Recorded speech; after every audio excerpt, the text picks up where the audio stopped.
Good morning, everyone, and welcome to our second Zoom with the AICP Midwest. Today, this will be a discussion on crew safety and filming.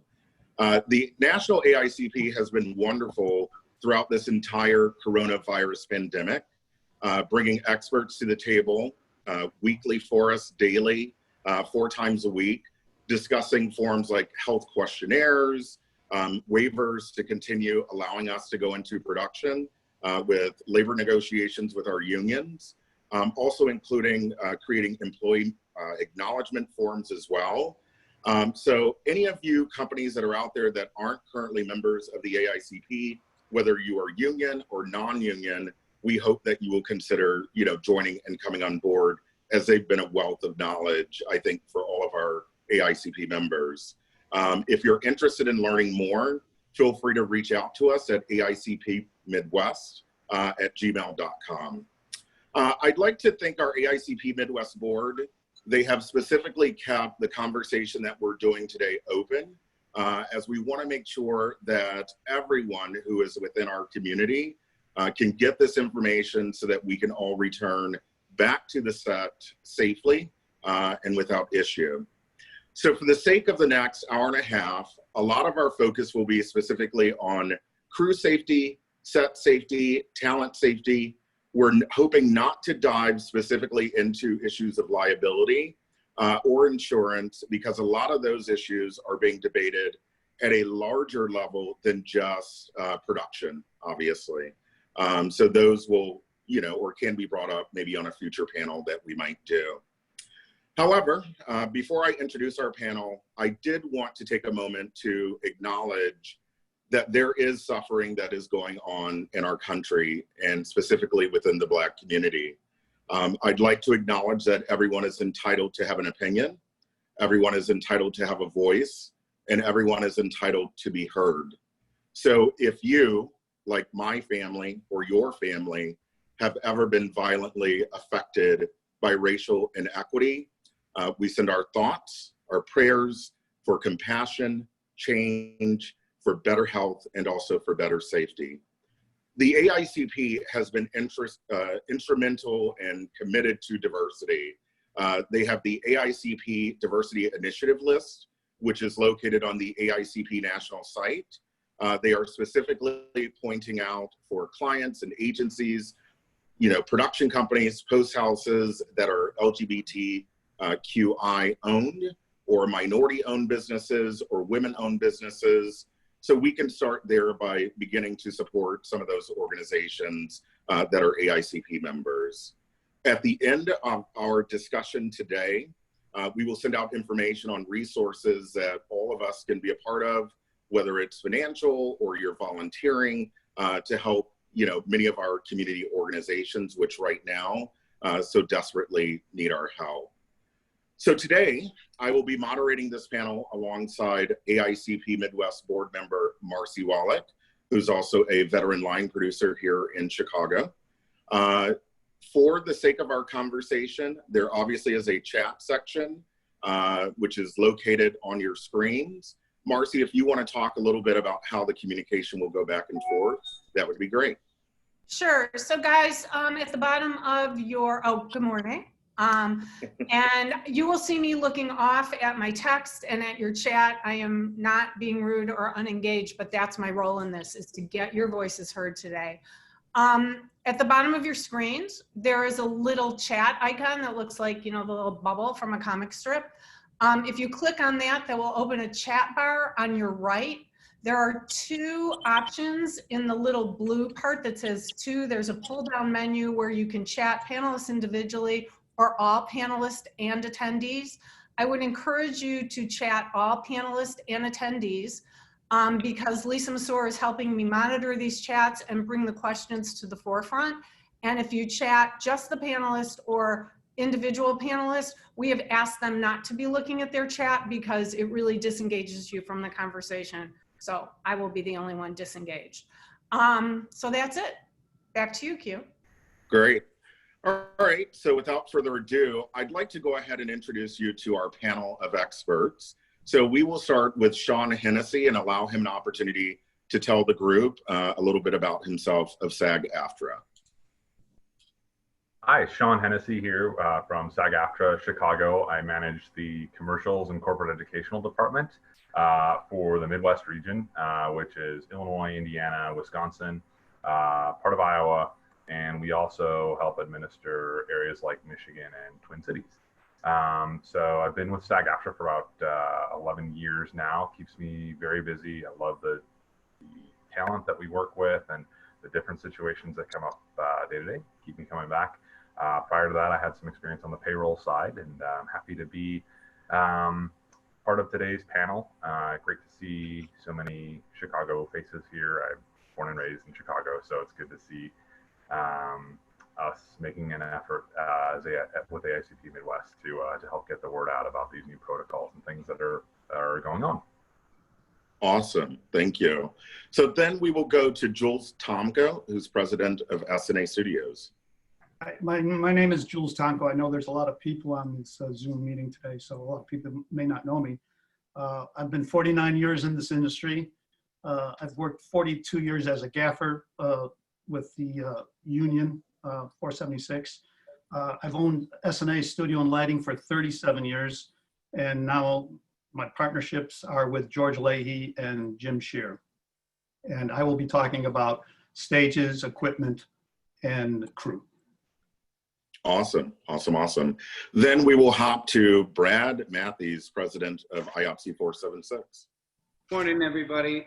I'm Brad Matthys. I'm the president of IATSE Local 476, the Motion Picture Studio Mechanics.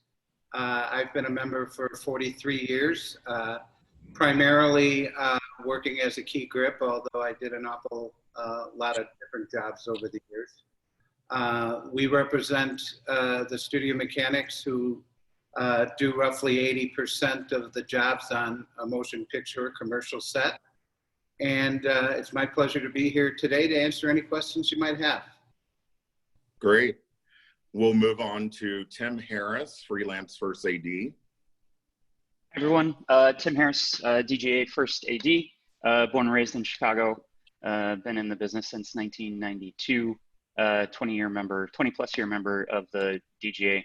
And yeah, just thank you all very much for signing on and being here. Thank you. Also, Kate Levinson with Levinson Locations. Hi, you guys. I am Kate Levinson, and I own Levinson Locations, handling all location aspects in Chicago and beyond. Thank you, guys. Awesome. And then Theresa Khouri, who is with Local 600. Hi, Theresa Khouri. I'm the Acting Central Region Director for Local 600. I have been in the industry for just over 10 years. Prior to working here at Local 600, I was with 479 as a field rep, and before that, I started my work in the industry as a medic. I'm really happy to be part of this panel today and look forward to chatting with all of you. Awesome. And then obviously you guys were introduced to Marsie Wallach, but I'll let her speak as well. Hi, Marsie Wallach. Many of you know me. I am a freelance line producer and also sit on the board of the AICP Midwest. I've been doing this more years than I will admit to, and I'm really happy to be here on behalf of the crew to talk about a safe return to work. Thank you. So we will hop on in. So is everyone ready to get back to work officially? Don't all speak at once. I think that goes without saying. Tired of sitting at home watching Netflix and Hulu? Damn right. So I will actually direct our first question to both Brad and Theresa. Obviously, there are now going to be these new CDC guidelines, state, federal, local guidelines. The white papers came out, which aren't officially finalized yet. And both Local 600 and 476 locally, you guys have such a large portion of our crew. Can you share with us some of the things that are going to be important for you guys for your crews, you know, going back into production once we do start back? And if you want to start first, Theresa, that'd be great. Sure, thank you very much. So, of course, most important is the health and safety of the general public and the cast and crew. The release of the phase 1 industry-wide white paper doesn't necessarily mean everybody is ready to return to work. The white paper is a roadmap, if you would, that if carefully followed along with the phase 2 craft-specific recommended guidelines, applying these protocols together that are contained in the white paper. Local 600 distributed our protocols to our members this week. These 2 documents integrated together will allow crews to safely resume work. All federal, state, and local orders, of course, must be obeyed along with the guidelines in these documents. Most importantly, the testing, training, social distancing, the proper use of PPE, and hand washing. If any of these aren't adhered to, our crews would potentially be placing themselves in harm's way. And Brad, your thoughts? Well, I think Theresa put it very well. The safety of the crew, the safety of everybody involved in production is going to be the #1 thing. And we know that when we return to work, we expect a phasing in of work for a little bit at a time. And I think we're going to learn a lot of things as we go. We've spent a lot of time educating our members on the potential things that will be in place upon a return to work. We've done COVID training. We're going to get our first aid personnel as ready as possible to deal with the complexities of this virus. But I think I think we've all learned a lot, and we're a different crew now than when we left in March because of the education, not only that the unions provide, but just life provides. And I think we're ready to take this on, and I think we're ready to go back and do some incredible work. Awesome. So Jules, I'll reach over to you. So obviously stages, those are going to be huge right now as we need social distancing. Production companies are going to need more space, obviously, to run production. What are some of the steps that Essanay is putting into place to accommodate companies moving forward? Okay, So these are just some of the white pages that are available to do some nighttime reading. And there'll be more to come. And I got a feeling that all production companies are going to have their own versions of this. But we're going to follow all the rules that we can find in these white pages to keep our area sanitized and clean. The stages will be clean when the production company arrives. They will be sanitized by a professional company. They will have to be, when the job is happening, the production themselves will be in charge of sanitizing and cleaning their own space. So at the end of the job, we will have a professional company come in and sanitize the space again. That second sanitizing will be at the production company's cost. We will have cost. Every stage and space is going to be different prices, but we will have a cost, and we're only charging at cost. There's no additional fees added into this. The thing about stages now is that we're told we can have 5 people per 1,000 square feet.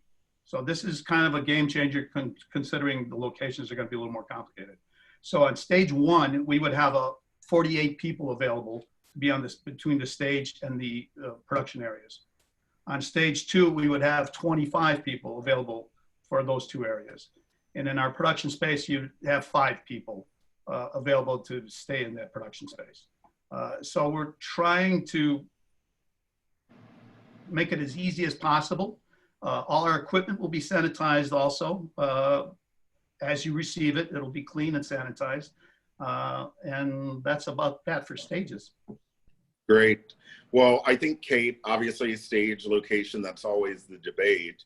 And I know that you've been very proactive as well about just trying to provide resources.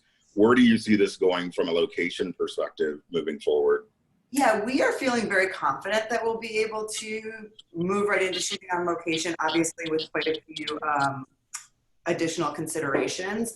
We've put together a big site of locations that we've already reached out to that are known to be film friendly and open to having productions inside their homes. offices are a great place to shoot right now.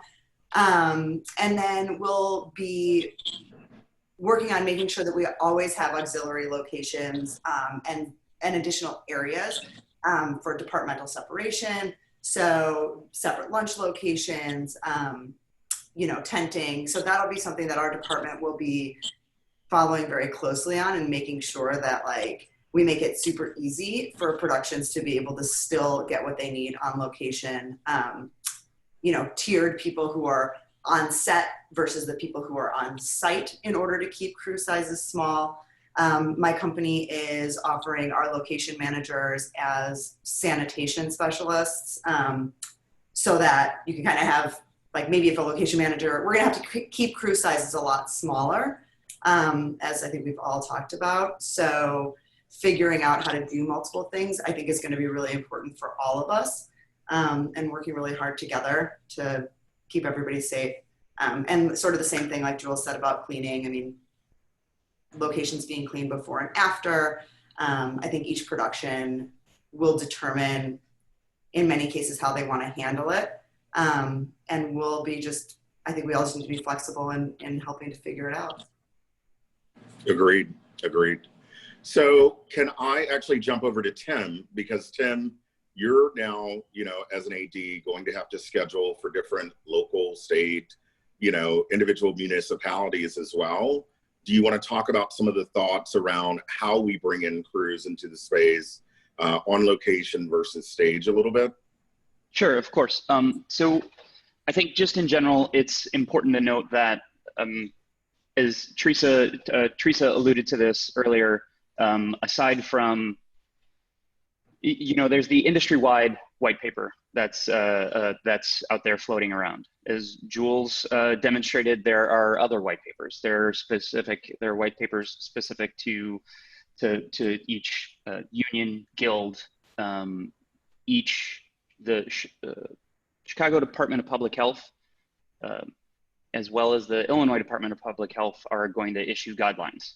In addition to that, there will be, you know, we'll be working in different municipalities, different suburbs throughout Northeast Illinois. So we're gonna need everyone's patience while we work out exactly what we need to do, how we need to do it. It'll be similar to when we're working with children, scheduling children. We have to make sure that the strictest rules in place are followed. So, for instance, if you know, if we're working in Highland Park, and Highland Park requires a later start time or a specific COVID officer on set, we'll have to abide by that, and we'll have to make those adjustments, as opposed to, you know, shooting on a stage in Chicago, shooting at stage 1 at Essanay. There are going to be different levels of there will be different levels of precaution, but we all need to be prepared to be flexible, as we always are. I often joke that being being in our line of work, we're kind of professionally flexible, meaning, you know, in a week we could be on 3 different jobs, and those jobs could be vastly different. You could be in a big box store, you could be on a small stage, and you could be in someone's kitchen. So it's going to be that. It's just going to be magnified, and it's just going to require a lot more patience. So with that in mind, there have been suggestions, recommendations that certain crews are allowed time prior to the shoot. For instance, set dressing, art department may be scheduled early to come in, do their work, and then have a safe space offset where they can go and stand by. There's going to be a lot of time required for those transitions to be made. If we are switching setups, switching sets, the shooting crew will have to step offset, so that like the set dressing crew or one of the other crews, lighting crew, for instance, to come in and do their work. there's So basically staggering, some level of staggering with our there will be crews some as level we of navigate through the day. exactly. There will be some level of staggering. It's going to be time consuming, but it's something that we need to do to ensure that everyone is safe. Right. Well, Sean, with that, I know everyone is concerned about the talent because the talent has such a significant level of exposure, not being able to potentially wear masks or distance. What are your thoughts and how is SAG-AFTRA feeling in regards to that? I know you guys are working on your paperwork currently and guidelines. Correct. Together with the other entertainment unions and trade associations, we released a white paper earlier this week, and we have some commercial specific guidelines coming out very soon. Those are in process at this point, and we expect them, sooner than later at this point. So we have been communicating with our members about upcoming bookings. There was a notice, a communication that went out from SAG-AFTRA to our membership about 3 weeks ago now, that requires them to call in any upcoming bookings so we can go over those concerns pre-production, talk about any misgivings that our members individually might have about a job that's coming up, whether it's availability of PPE, whether it's availability of social or availability of hand sanitizer, social distancing on sets, things like that. So we can go through those, identify if there are those concerns about COVID-19 related issues on set, or are these things like nerves? Are there things, because we're all going into an unknown situation, is there a little fear of the unknown about how things are going to work out once everyone's on set? That's a big part of our effort there. The other side of it too is having conversations with production companies and with producers ahead of shoots. I've begun some early outreach to some of the voiceover studios here in Chicago. So if they haven't heard from me already, you will be very soon, to talk about their protocols in the hopes that we might pre-approve them and be able to better reassure our powers that be at SAG-AFTRA that there are guidelines that are being followed out there. There is already a high standard here in Chicago between AICP producers, voiceover producers in the industry, and it's very reassuring on that end. But it's just a matter of making as smooth a return to work as possible for us once things do start to get going here, and we're now in phase 3, so we do expect that to happen shortly. Great. Well, and I did see that production payroll companies are now talking about doing some level of a contactless time card. Is SAG-AFTRA considering anything similar to that? I haven't seen anything in regards to that.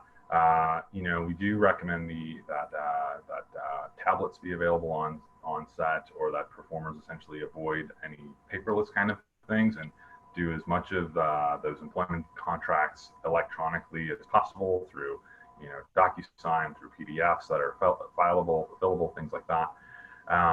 As far as time cards, there is a timesheet on many of our employment contracts, which allows performer and producer to go over those individually.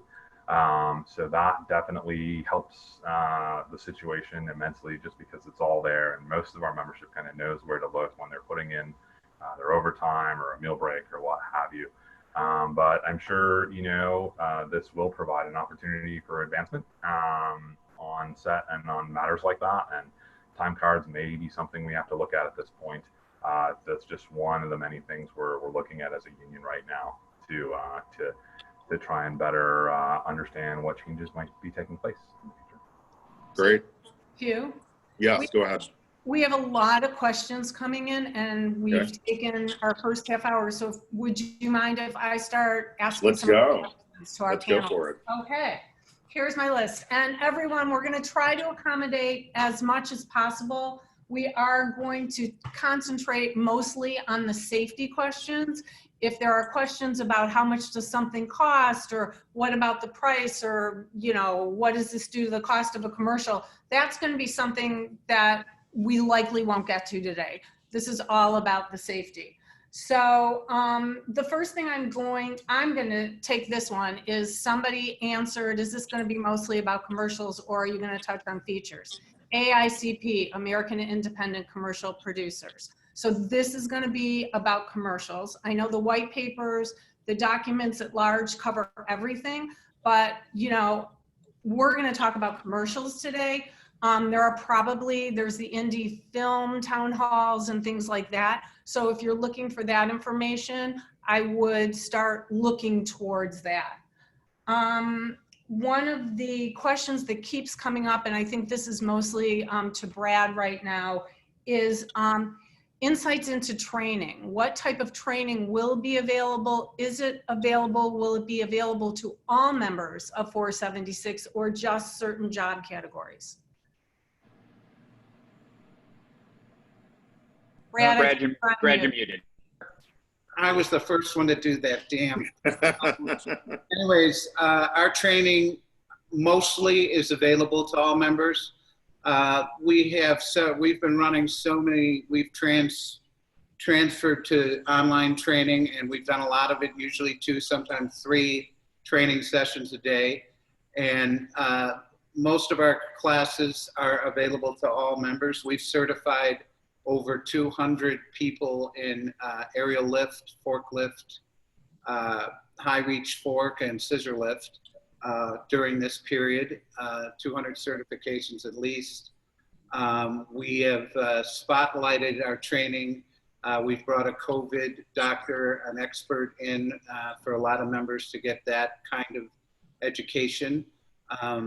We held a forum with all our medics yesterday, and they're going to be starting a COVID training next week that we're asking all our members, all of our first aid members to take, and we're going to make that available to all the members. We've made food handling manager certifications, which has a lot to do with germs and pathogens. And normally that we offer that to craft service people. We've made that available to the entire membership for free. We pick up the cost for that. That's done by an outside source. And we continue on training in all aspects of every craft that we do. We're pushing forward.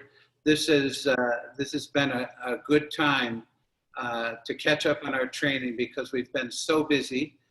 All of our trainers, we have our own trainers in most of these classes. All of our trainers have been busy, and all the people that they would train have been working.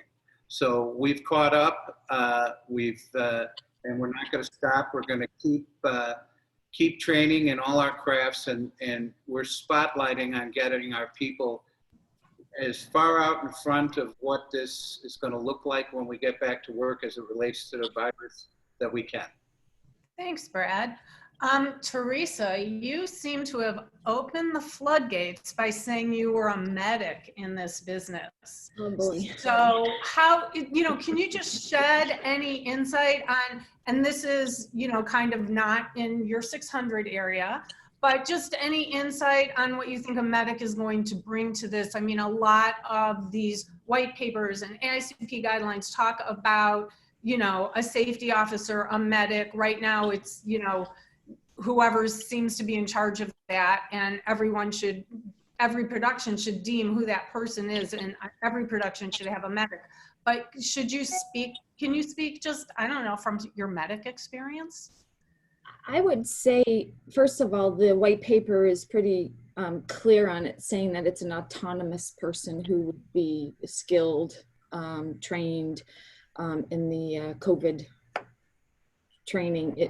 My understanding through a conversation I had with a rep from the IA yesterday is that CSATF and the Training Trust Fund is in the process of developing that training. But that would be between the studio mechanics local and the producers, as far as who's handling that. I can say just from a personal standpoint, having been, I still am a certified medic, being in this industry, I would give myself as much training and input into whatever I can get my hands on to learn as much as possible about transmission and protection of the crew and cast and crew, everybody involved in the industry, because it's just, there's too many unknowns. It's an ever-changing situation. This virus is ever-changing, and we're hearing, you know, from one week to the next how it's transmitted or not transmitted. So I just think being on top of things and getting as much training as you can get through your local training centers that the EMS programs are putting out, as well as through, as Bradley is doing, you know, the local itself. And if I can, Mark, I just want to add to what Theresa said, that that's been our experience as well, talking with the Film and Television Office of the IA in Hollywood. They are eagerly putting together some form of certification, because right now that's kind of the issue. There's classes to take on COVID, but there's no certification, and that's being developed, and the IA is right in front, leading that charge to do just that. Great, thank you. Kate Levinson. Marsie, oh, go ahead. Sorry, Marsie, if I may. I know a couple people have reached out to me. There are, and we should encourage everyone in the industry to do this. There are various online courses that you can take, and Theresa alluded to some of them, and Bradley alluded to some. For instance, I was having a conversation with Dan Lampkin the other day, and he said that he had taken a couple of courses via the World Health Organization. Anything like that, is both encouraged and I think necessary moving forward. So whether that be, you know, whether you're in the grip and lighting department or camera department or production assistant, anything that you can do now to educate yourself while you have a little bit of time before things get into full swing. You know, we often say in safety meetings that, you know, me as the first AD, I try to see everything. I try to keep track of everyone, see what everyone is doing to make sure that everyone is safe. But in every safety meeting, I say that, you know, each individual crew member, you know, are my eyes and ears. And if you see something that you don't feel is safe, absolutely, you need to come to myself or come to the producer in order to ensure that we're all safe. So taking those classes, educating yourself now, so that when we do get back to work, it's, you know, we have more of a we have a blanket safety team as opposed to just one person trying to be responsible for all of this. Okay. I'm going to kick some, and I'm trying to, guys, there are so many questions flying about, and obviously we're going to have to do another one of these. But I'm trying to just pick and choose a couple questions for each of our panel, and then we'll see where we get. So the next set of questions, Kate, is for you. It's mostly about locations and how you see the motorhomes being sanitized, how you see them being kept clean throughout the day. So could you speak to that a little bit? Yeah, I keep seeing all my friends pop up down there at the bottom. So hi, you guys. So good to see everybody's name.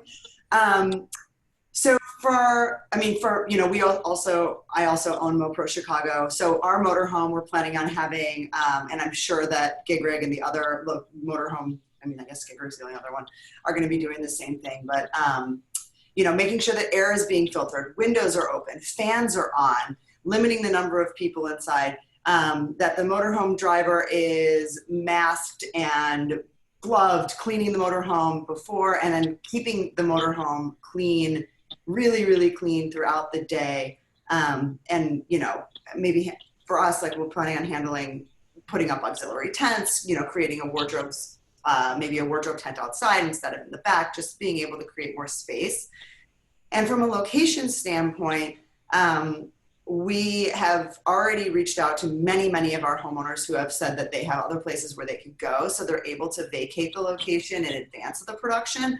So we will, and I think it depends on each production, each level of comfort, but asking people, homeowners, to get out so that the house can be cleaned or the location, whatever it is, can be cleaned.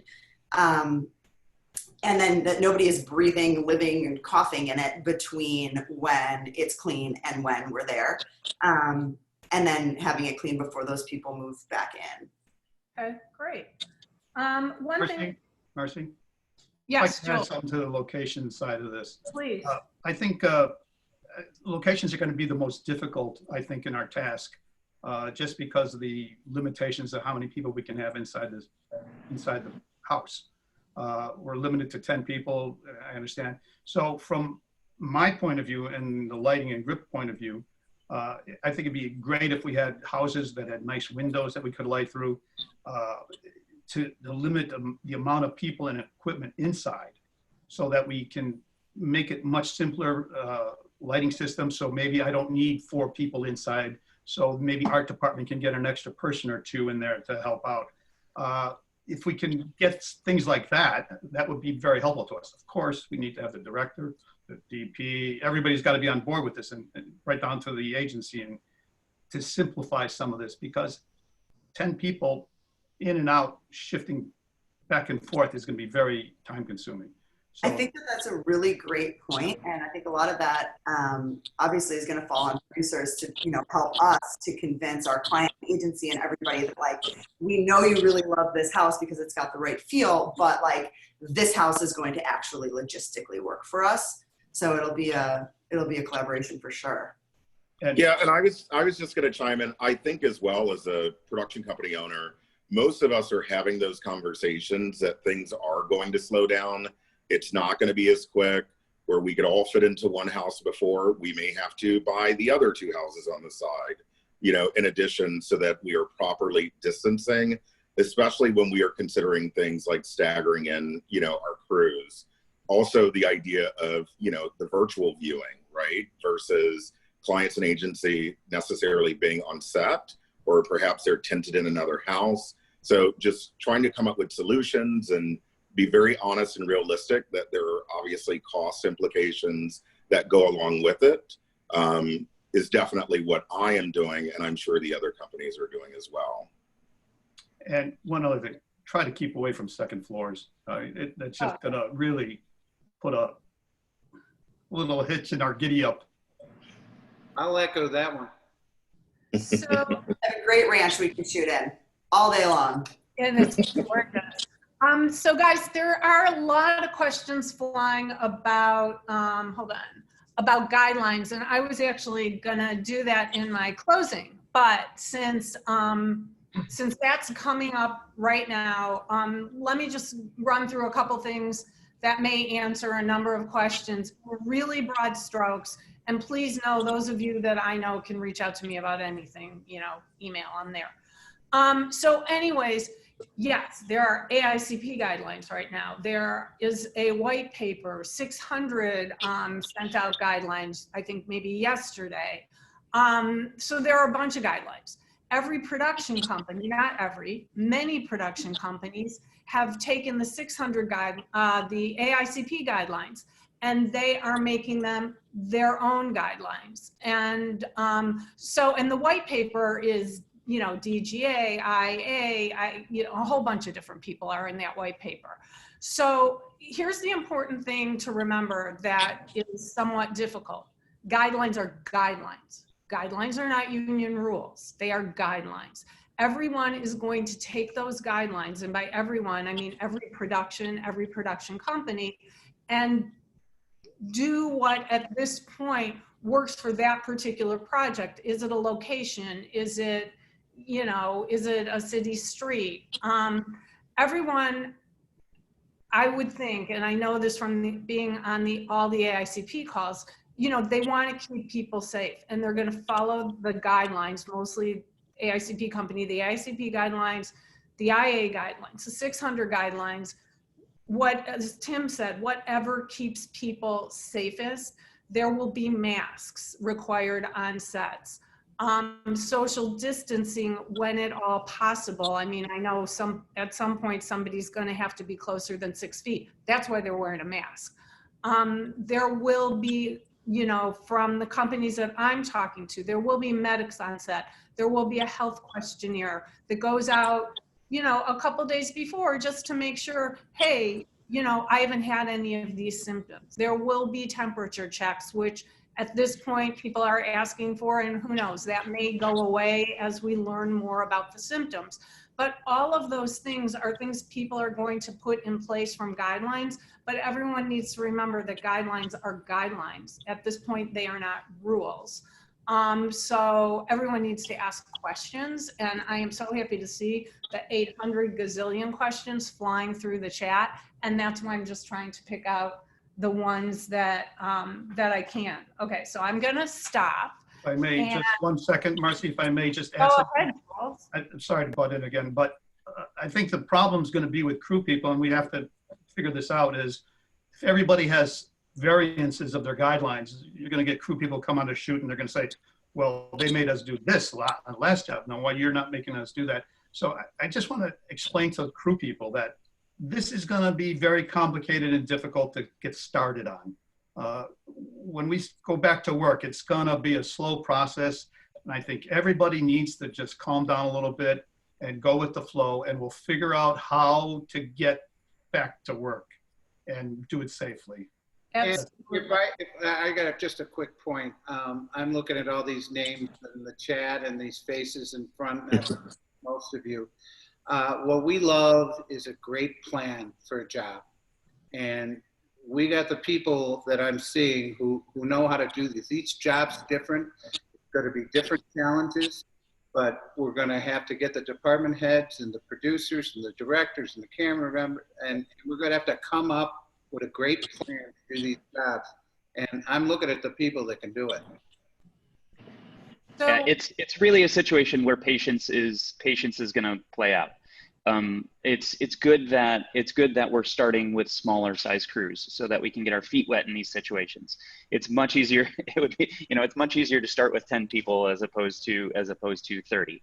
So, we start slowly, see what works, adapt, as we always do, as we're professional adapters. So, it's good that we're starting small. I know that it's very frustrating for most of you, myself included, but it's really an opportunity for us to, work kind of by trial and error, figure out what works best for all of us, and then slowly ease into a situation that's slightly more familiar to all of us. and I also know that advertising agencies and their holding companies are issuing their requirements, which at times may be stricter, because everyone wants to protect everybody. So I would think that when, and I know there's all these documents flying about, that when someone goes to book you for a job or offer you a booking, they will list what their safety protocols are. And if they don't, you should ask before accepting. I am going to throw a question to Sean, who's been sitting there so patiently. So we have been asked a question about talent. So, what happens if we're scheduled to shoot and, the talent gets sick?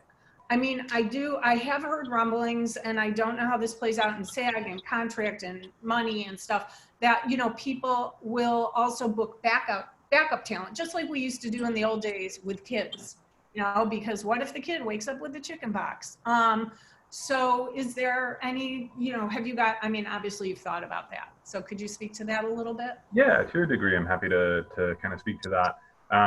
So cancellations, first and foremost. If a performer is unable to show up to set for whatever the reason might be, an illness or other incapacity, there's existing language in our contracts about that, essentially cover that sort of situation where there's not necessarily a cancellation fee due in that case. If the performer is unable to come to set because of an illness or issue, that is a situation where there's no signatory or there's no ad agency that's going to be on the hook. In regards to background, it's a little bit different, and in regards to booking backups as well, which I'm sure you're going to see a lot of going forward.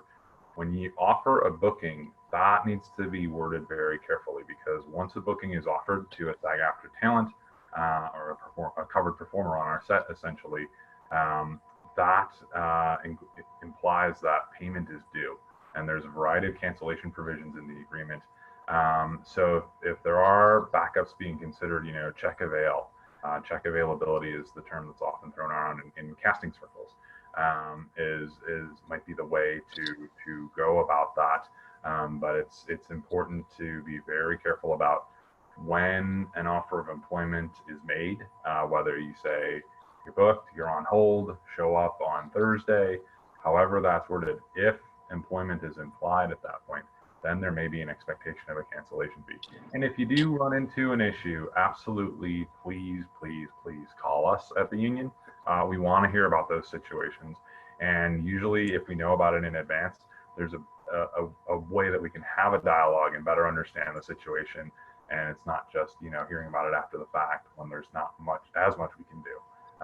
So communication is really critical there. And if a situation does present itself where a performer can't make it, or you're looking at, including backups, let us know, and we're happy to talk through that. There's no answer for every situation, and it's still an unknown for us at this point too. But some of the existing provisions in the contract give us an eye towards what might happen. Yeah. Can I follow up with a question, Sean, as well? So specifically on like wardrobe fittings, right? So, there's studies out that say, the virus can survive on surfaces, for different amounts of times, and fabrics on different amounts of times. So have you guys considered on your end, if we're having potentially wardrobe stylists like shopping, right, for talent and backup talent, and maybe we ship that wardrobe to their home, and then they're doing a virtual kind of Zoom wardrobe fitting, is that going to be any different than what we've traditionally done from a cost perspective for anyone who's out there wondering? Yeah, fitting fees, wardrobe fees are still very much a part of our contract. There has not been anything in the way of waivers of those at this point. If you do expect an issue, again, please contact us. But I imagine, and some of what I'm hearing is that there is difficulty trying to get those wardrobe options for talent when it's being provided by production. Where to shop during the pandemic, how to get correct sizing and all that has been an issue. So that in mind, yes, there is still compensation due for wardrobe fittings prior day, or usually if it happens same day, it's part of the session fee. But yeah, please let us know if that is an issue that's going to present itself on your production, for sure. Thanks.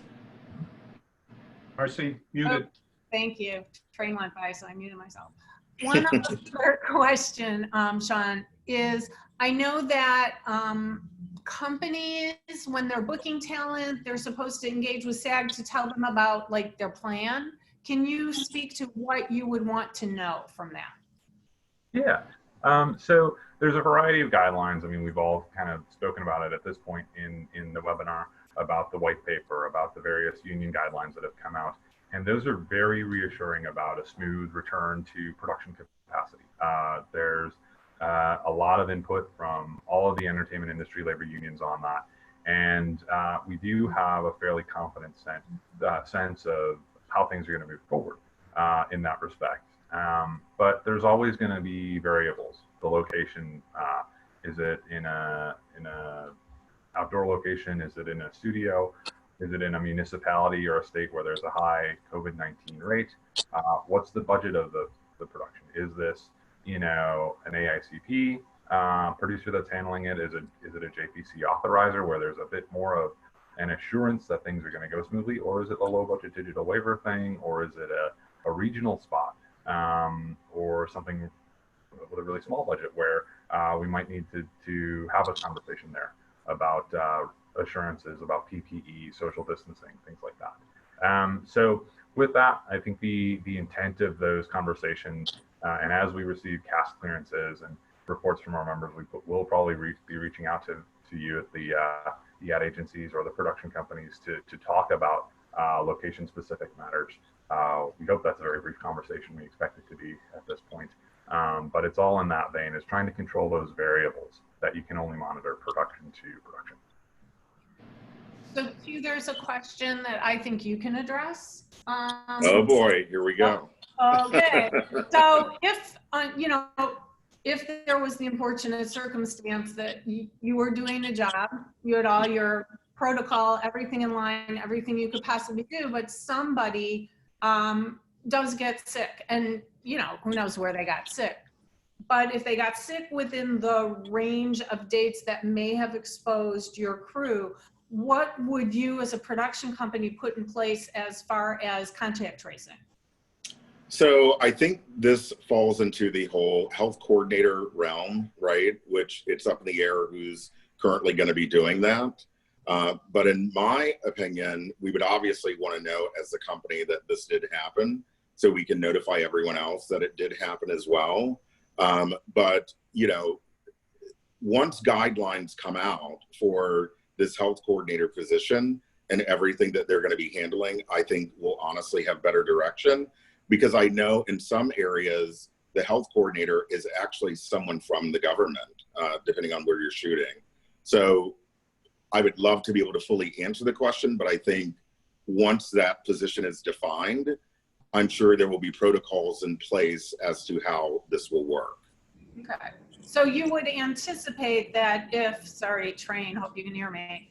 You will anticipate, yeah, you don't want to shoot sound here. If that if someone, or you will request when you send out your emails or your call sheets or whatever, that if someone does fall ill after the shoot and may have exposed people, that they would contact X, Y, The company, exactly, to let us know. Okay. So Brad, a question that I have two questions for you. I'm going to ask them both and then you can answer them. One is, I'm getting a lot of questions from like crew, PMs, people that are not in 476, if they would be able to audit any of these safety classes. And second, I am getting a question, is there any union sick leave for people who do get sick so that people won't show up at set not feeling well because they're worried about money? Okay. So there you go, loaded questions. Yeah, to answer the first one, definitely. We open our training program to non-members all the time. It has to do with class size and availability. We work with a lot of neighborhood associations, Synicares, and to be able to get all this work done that we've had to use a lot of non-members. It's a very simple process. The best of them that can do this work, we don't waste any time and we bring them in. In regards to sick pay, that's depends on the studio. It's not an industry-wide thing yet. A lot of us are hoping that it might be a sensible thing to include in a return to work, because as we all know, there seems to be an unwritten code that you just go to work no matter how you feel. And that's got to end. So it's not a union thing. It's not in any agreement yet, but it's something we're all hoping to see soon. Great, thank you. Excuse me. There's been a lot of discussion about signing papers, releases from crew. I'm wondering what Brad has to say about that also. We're instructing our members not to sign anything. Any waiver or something has to be negotiated into the agreement. And until that happens, we've already had that happen on one small job where we found out on the day that the waivers were signed by the crew, and we dealt with that very swiftly with our attorney and with the head of the motion picture and television division of the IA. Those things, if they're going to happen, are going to have to be agreed to by all parties. So Q, here's another question I think for you. Yeah. So, and I'm going to dovetail it and try to get two at once. So there are what's called PERG, P-E-R-G, don't know what that stands for, but there are guidelines and that deals with rental gear. I know camera gear, cleaning and disinfecting. So one of the questions being asked is, how will the scheduling of tech scouts change because, you know, there's a major disinfecting process for gear, getting gear last minute. You know, we used to do a tech scout, it ended at 3 o'clock on Tuesday. They flew in a lens. We were shooting Wednesday morning at sunrise. So I want to talk about scheduling that. And then also, I think we can dovetail this into the fact that most of the white papers and also some of the agency requirements are asking us to do a virtual tech scout to minimize the time the crew is, you know, together. It's another exposure. So do you want to just talk a little bit about how you might see a location tech scout? Yeah, I think minimizing the number of people who are actually going to be on the scout and only sending out those that are 100% absolutely crucial to being there. Everyone has technology now where we can, you know, pick up our phone and show, hey, this is the kitchen. This is where we're thinking about setting up. We even do that, you know, we've done that in the past with key frames and things like that. So I think it's going to be very similar to what we've done in the past, except it's going to be obviously virtual. And again, to everyone else's point, we're going to need the flexibility of everyone involved to make sure that the digital communication works at the same level, right? That 50 people or 15 people being there at the same time worked at before. When it comes to the sanitation of equipment, I know that many of the camera houses, Sharon for sure from Panavision has mentioned, they are putting in place their protocols. So with a lot of these questions, I feel like protocols are being put into place. And once we are physically back to work and we're working, we will get individual protocols that we will then need to follow. I know there's also been conversation about tracking who's touching specific gear, maybe color coding, you know, G&E stands or color coding lenses and who touches what, et cetera, et cetera. I think that a lot of this, again, will unfold once we are physically back to work and we can determine what actually works. But I think at the forefront of it all, on my end as a company owner, is making sure the agencies are aware, the clients are aware, and the crew is aware that our first and foremost priority is the health and safety of everyone that is working, period. So, Hey, Marsie, if I could interrupt real quick, I was a little remiss in my answer about sick pay. There was one component that some of the entertainment labor unions banded together and got passed in the last legislative session, and that is workman's comp if you get COVID. So that has been passed, and that's in play here as an addition to my earlier answer. is that in play in, I know it's in play in California, is that also in play in Illinois? Been passed in the last session, yes. Fabulous. Hey, Tim Harris, jumping back to virtual tech scouts, because I know you did one recently. Could you speak to that? It was an interesting experience. I did a remote job where we were working with four different directors of photographies, 4 different DPs at their homes. One in New Jersey, one in Alabama, one in Chicago, one in the Los Angeles area. It was I don't know. I don't really know what to say. It was fairly standard. We relied a lot upon the DP to get us a tour of their space. It went fairly smoothly. It's the difference, I think, between what we did and what we will be doing is the fact that everyone was working in their own personal space with people that they were quarantining with. So it was effective for what it was. Let me put it that way. We were able to walk around the space. We were able to set up shots. We were able to see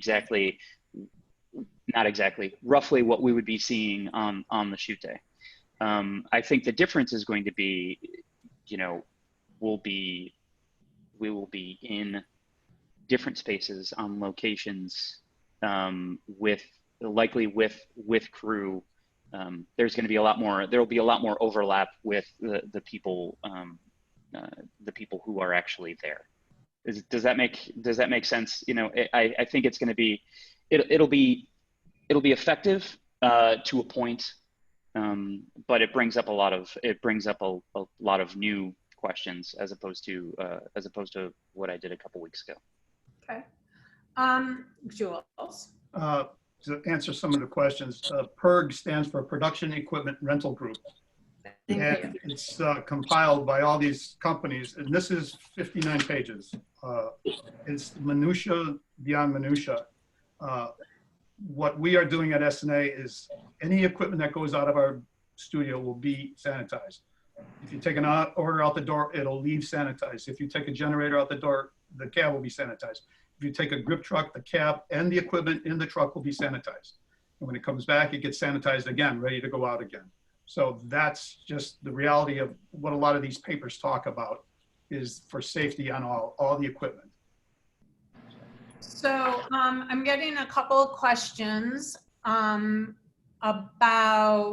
art department, sets, vendors. So I'm going to speak to this really broadly. As far as sets having to be sanitized after they're built and they're up, I would imagine that that is something a production company would want to do, whether it is bringing in a quote unquote sanitization expert, you know, to wipe it down. You know, and a lot of it obviously depends on how long it's sat, but there are, we've done some research through the AICP. I know that Sharon Walker was specifically researching for us cleaning companies and fogging companies and that kind of thing. So we do have a list going, and you can hire people by the hour to come in and be with you on set to clean high surface areas, to keep going in that motorhome bathroom, to just wipe down things. And I think a set could be the same thing. Questions also about vendors, and if vendors don't have protocols, like the art department is picking up stuff from, you know, everywhere. I think it's very important that the department heads take some, you know, they have to actually speak to their vendors and say, before you load this, we need it wiped down, you know, and that you have to deal with everything with gloves, leave it on your truck overnight, have only one person handle it, wipe it down again the next day. I know a lot of people at rental companies, and I would imagine prop rental companies need to get on board with this as well, but production supply companies are, you know, they have the stuff that comes back, it goes in a quote unquote dirty area. And then, you know, so it doesn't get put back with the rest of the stuff before it's clean. So those were the ones that came floating by. Marsie, yes. One more thing.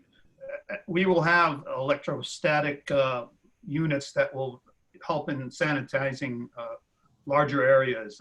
Unfortunately, like every other thing in this industry, the sanitation industry, everything's on back order. I mean, right. So they are on order. They will be coming within the next couple of weeks. So we will have that available. So you could literally sanitize the set if you wanted. There you go. So Q, I know we're approaching, we've got about 20 minutes left in this, and I know we have some closing stuff to do, but was there, before I go back to questions, I know you had a whole list of things. What have we not touched on from your list? Well, I'm curious for Theresa specifically, because I know we're talking about sanitation. Have you guys with Local 600 been working alongside the camera houses? What is the feedback you guys are getting about sanitation of camera equipment?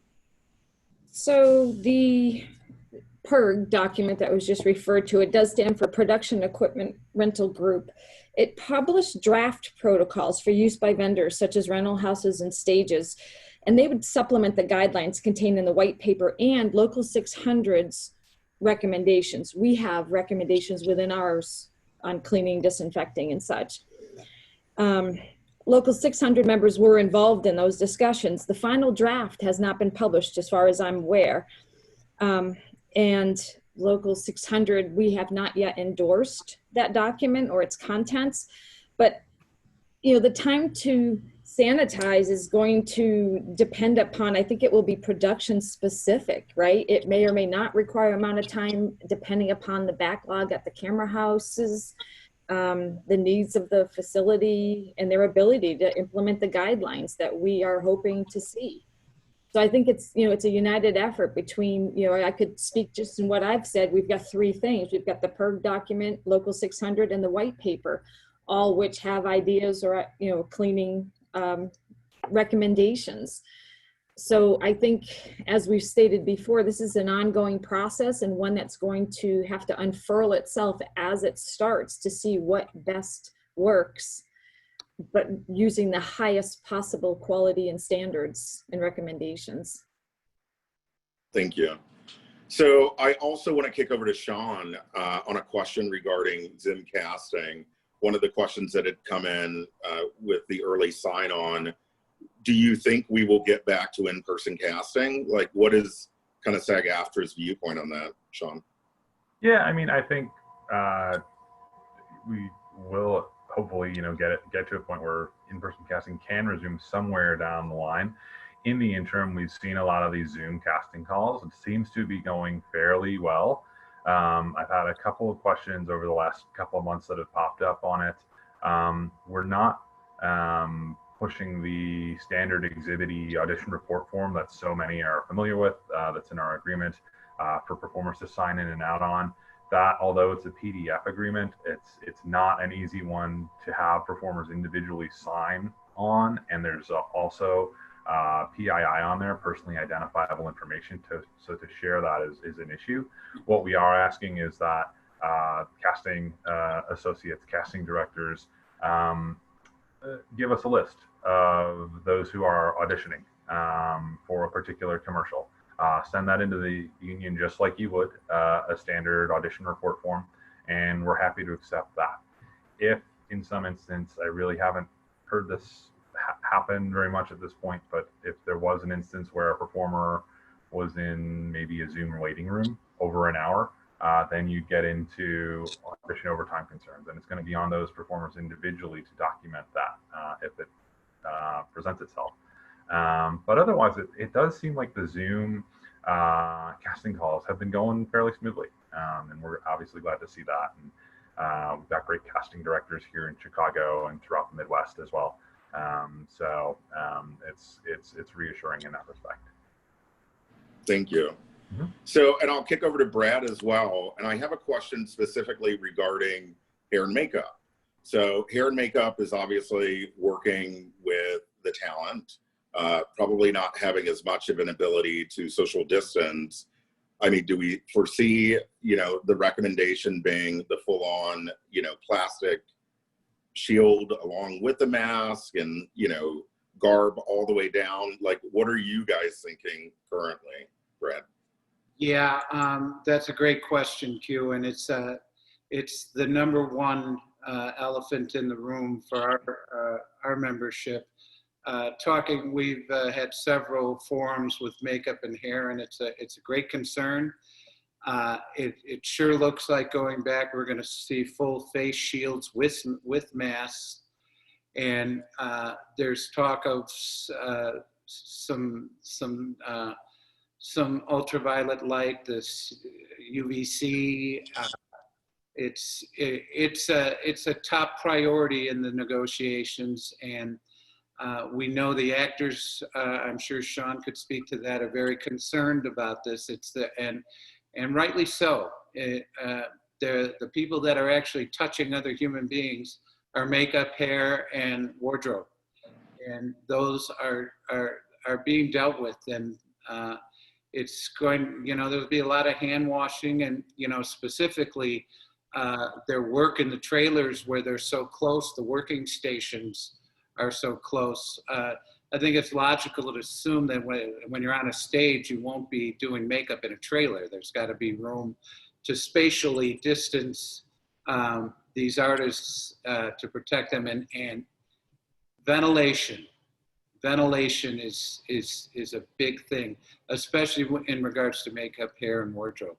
So that's a great concern that's being worked on, and it's going to be dealt with for sure. Thank you. So Marsie, are there any other pressing questions that are sitting within the chat bar?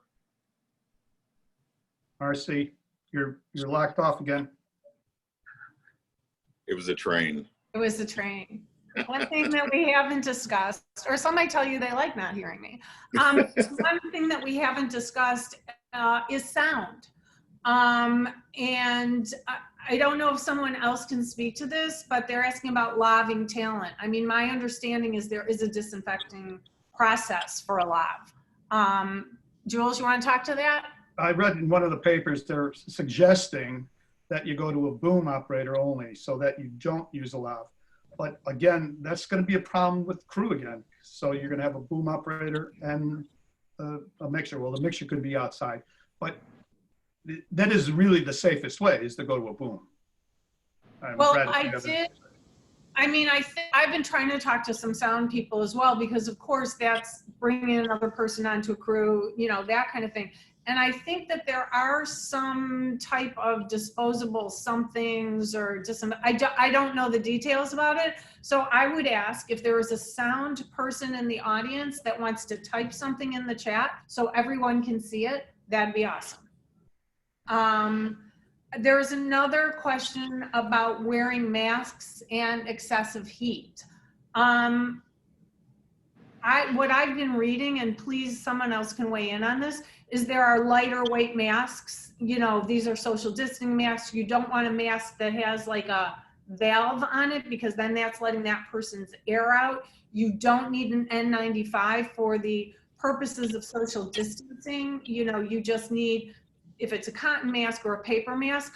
But I do believe, I know many of the companies that I've talked to, masks are going to be a requirement. So yes, if it's 100 degrees out, we're going to have to take breaks. We're going to have to take a break so people could take a walk, clear their head, take their mask off by themselves.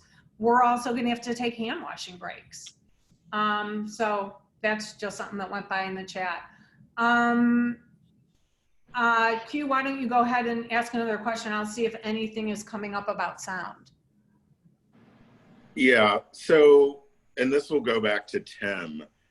You know, again, still undefined, the health coordinator, safety coordinator that's going to be on set. Tim, how do you foresee, you know, first ADs, second ADs, second ADs in situations where maybe we have a few extras, because clearly we're not going to be able to have a ton. How do you foresee that relationship potentially working with your normal workflow, you know, on set, managing set? So I think in a lot of ways, I was having this discussion yesterday with someone. I think that it, as the AD, we have a lot on our plate, making sure that everything is being done in time and being done safely.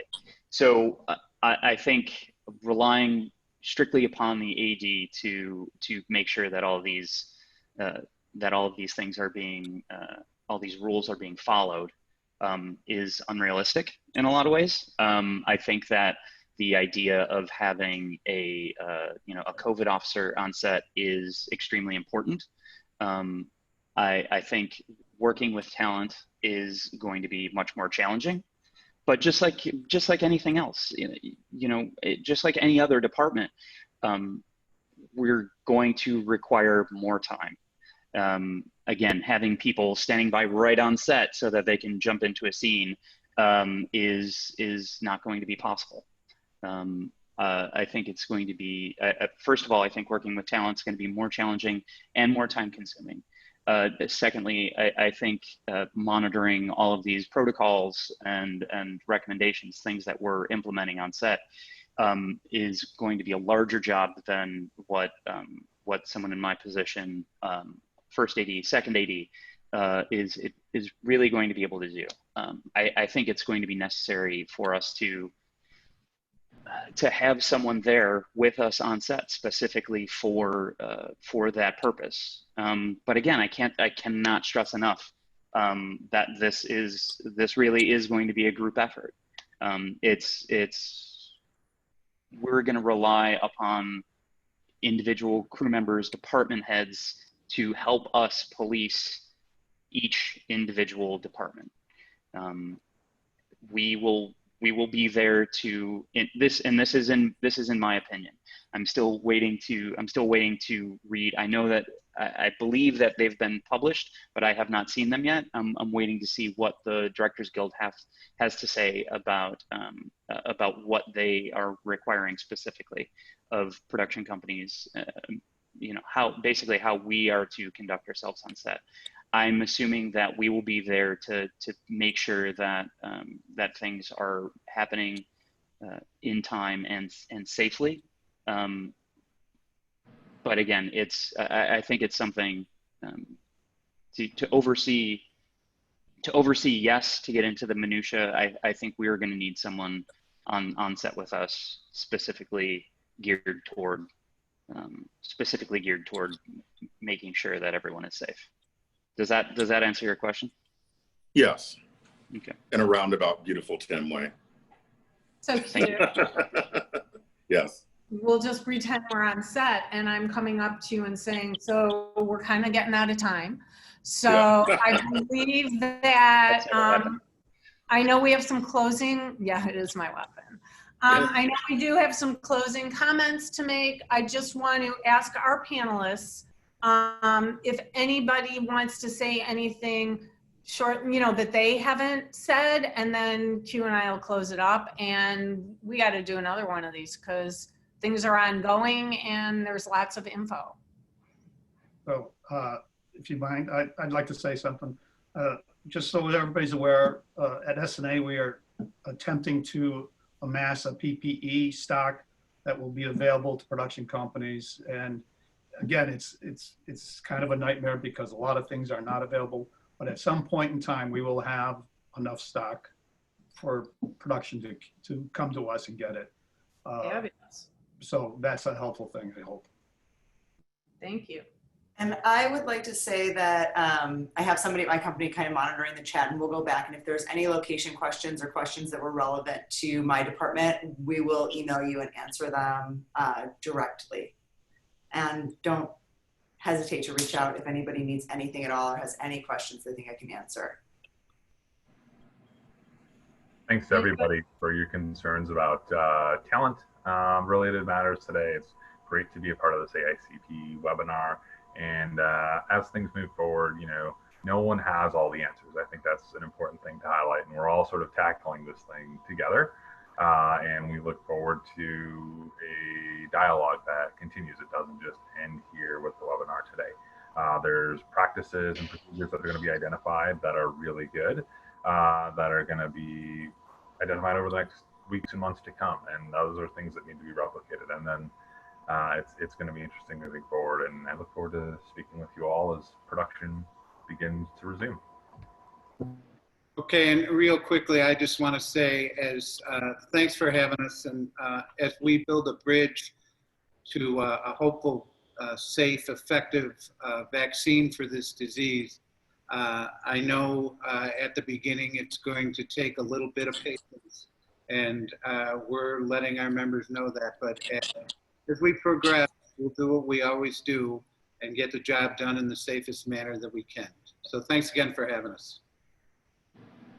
And I'd like to just say thank you as well to everyone for having me as a panelist here. Thank you to everyone who came in and participated.